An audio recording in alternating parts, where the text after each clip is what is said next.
A man from Denver is going viral on social media after documenting a battle with his insurance company. Cigna originally denied him potentially life-saving liver transplant until he took his concerns public. And Denver 7's Allie Jenner-John met him at his home. Allie, he talked to you about his health struggles, and you're also hearing from Cigna this morning.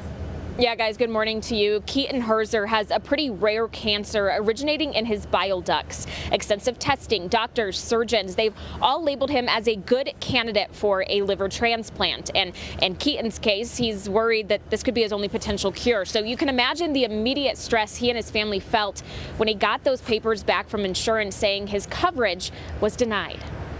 My medicine inside. A husband, yeah, you remember? And a father. I feel my medicine. Yeah, trying to make sense of what he's going through to his 2-year-old son. But you remember the medicine's in here, and it goes all the way up through these tubes, and it goes right into here.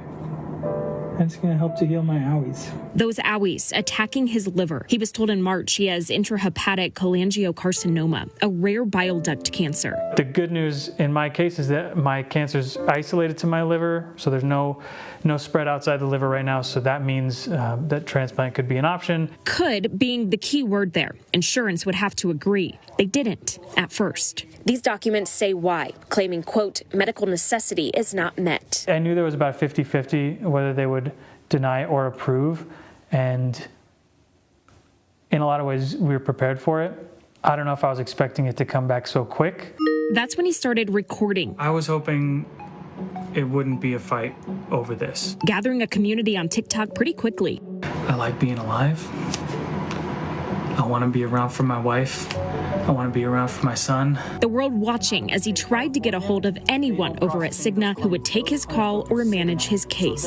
If you transfer me over there, they're going to refer me back to you. I've been through this rigmarole before. I was trying to call and figure out more information, and I was given the name and phone number for someone who they told me was my case manager. Turns out he wasn't getting through because that case manager never existed. I asked Cigna about that. In a statement, they told me they regret the mistake and have apologized for it. That same spokesperson adding they've consistently reviewed Herzer's requests and appeals in 24 hours or less, ultimately approving the transplant. If it weren't for millions of views on the internet and people screaming about it in their comment section, I don't think anything would have changed. Cigna says social media content is never a factor in their coverage decisions. I also reached out to the Colorado Association of Health Plans to ask them what you can do if you find yourself in a similar situation. I'm told our state, guys, has a highly regulated appeals process. So you can try an internal appeal. If that denial still holds, you can try an external appeal, which is reviewed by physicians outside of your health plan. That whole process is overseen by the Colorado Division of Insurance. Live in Denver, Allie Jenner-John, Denver 7. All right, some good advice there, Allie, for people who might be going through something similar. Thank you.